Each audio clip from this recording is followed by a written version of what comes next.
রহমতুল্লাহ। এখন আমি দাঁড়িয়ে আছি সিলেটে সেই সুন্দর মাধবপুর লেক যেটাকে বলে। তা আপনারা দেখতে পাচ্ছেন এখানে পাহাড়, চা বাগান প্লাস হচ্ছে এই লেকের শাপলা ফুলগুলি আমাদেরকে নতুন একটি প্রাণ জাগাতে সাহায্য করছে। অসম্ভব সুন্দর একটি চা বাগান আপনাদেরকে আমি দেখাবো।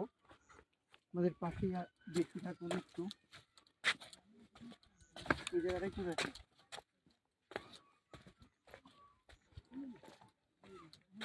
খুব সুন্দর একটা জায়গা মাশাআল্লাহ। এখান থেকে ভারতের পাহাড় গুলো দেখা যায়। হ্যাঁ, ওই যে ঘোড়া গরু পানি খাচ্ছে অনেক দূরে। আমাদেরও দেশের বাড়ি ইন্ডিয়া মামা। আচ্ছা, আপনাদের ইন্ডিয়া? আমাদের নাম হলো ভোজপুরি। ভোজপুরি, হ্যাঁ। আচ্ছা, আমার ভাই এই বাগানে পাতা তুলে 35 বছর। 35 বছর ধরে এখানে পাতা তোলেন? আমার ভাই। আচ্ছা, আজকে অনেক ভিতরে গেছে। আমি তো এই বাগানে আমার 53 বছর বয়স। 53 বছর ধরে এখানে আছেন? জি, এই যে এগুলো পাইপ প্রসার করে সকাল 9টায় সন্ধ্যা 7টা যাবে। ও, আমাদের কষ্ট আছে স্যার, আমাদের বহুত কষ্ট। 23 কেজি পাতা উঠায় মহিলার 8 ঘন্টা 178 টাকা পাবে। আপনার এই দাদা দাদির বাড়ি কি ভারতে? উড়িষ্যা। ও, মানে আপনি ইন্ডিয়ান নাগরিক নাকি? না, এখন বাংলাদেশ। এখন বাংলাদেশ, মানে একসময় ইন্ডিয়ান ছিলেন। আচ্ছা, ঠিক আছে। আমরা তো বাগানে থাকি। হ্যাঁ, এখন বসবাস বাংলাদেশে। অসম্ভব সুন্দর একটা দৃশ্য।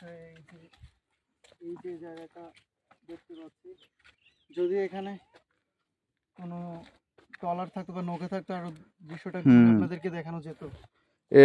এই লেকটা 50 থেকে 60 ফিট গভীর, না? জি জি, গভীর আছে স্যার। আর লেকের শাখা হলো 12টা আর এই সোজা গেছে 3.5 কিলো। আর এই লেকটা একসময় ধানক্ষেত ছিল, আর ভূমিকম্পের কারণে এই লেকটা প্রাকৃতিক ভাবে তৈরি হয়েছে। আগে তো বড় বড় এই পাহাড়গুলো তেমনি হয়েছে। ও, পাহাড়গুলো এইভাবে তৈরি হয়েছে। হ্যাঁ, এটা তো আল্লাহর কুদরত। মাশাআল্লাহ। এই যে একটু ক্যামেরাটা কাছে আনো। এই যে নিচে এগুলা শৈবালের মতো খুব সুন্দর একটা জিনিস দেখা যাচ্ছে। খুব সুন্দর একটা, মনে হচ্ছে যে সমুদ্রের পাড়ে আমরা বসে আছি। পানিটাও খুব স্বচ্ছ, পানিটা খুব স্বচ্ছ, খুবই পরিষ্কার পানি এটা। হ্যাঁ, এই যে নিচে সবকিছু দেখা যাচ্ছে। আপনার আবার এটা করা যায়, ধরেন পানিগুলো অনেক ঠান্ডা আছে, হেভি ঠান্ডা আছে, অনেক ঠান্ডা পানি। মাশাআল্লাহ, এখানে না আসলে দেখতে পারতাম না আসলে মাধবপুর লেকটা কতটা সুন্দর হতে পারে। এই যে দেখতে পাচ্ছেন বনগরু, এই যে বনগরু, আর অনেক ধরনের মাছ আছে। এই যে মাছ আছে, বিভিন্ন ধরনের মাছ আছে। চিংড়ি মাছ, এই যে চিংড়ি মাছ আছে, তারপর আপনার টাকি মাছ আছে এখানে। বাহ, হাজার হাজার পর্যটকের ভিড় থাকে এখানে, যদিও একটু বিকেল হয়ে গেছে।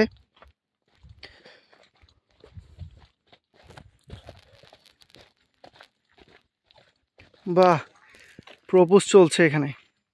মাশাআল্লাহ, প্রপোজ চলছে। আমার কথা হলো এখানেও লাভার, লাভারদের কারণে কি অবশ্যই।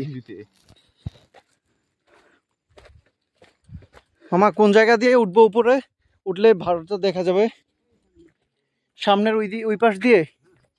আচ্ছা আচ্ছা,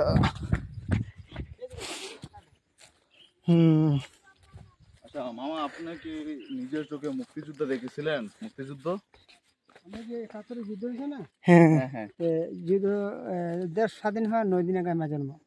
9 দিন আগে? মানে আপনার দাদা দাদিরা দেখেছিল যুদ্ধ? এই যে গাছগুলো আছে 85 বছর বয়স। 85 বছর বয়স? আরো 300 বছর পাতা দেবে। মাশাআল্লাহ। এই পাতাগুলো আমাদের মহিলারা তুলে। এই যে কোন পাতাটা?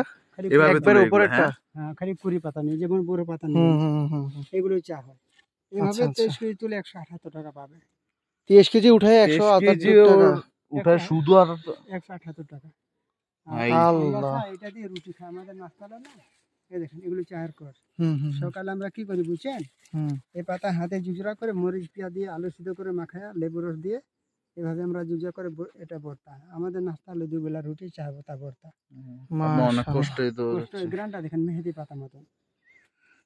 অনেক মেহেদি পাতার গন্ধ এটা। আচ্ছা আচ্ছা, ভালো মন্দ ভালো। এটা অনেকের আসলে এখানে আসা দরকার। ভারতের রাজ্যগুলো দেখতে, যদি কেউ দেখতে চায় তাহলে অবশ্যই মাধবকুণ্ডে একবার এসে করো। এক মিনিট মামা, রাজকুমার। মাশাআল্লাহ, মামা আমাদের মতো ভাই পড়াশোনা নাম তো বাড়ি কোন আপনার? কোথায় থাকেন?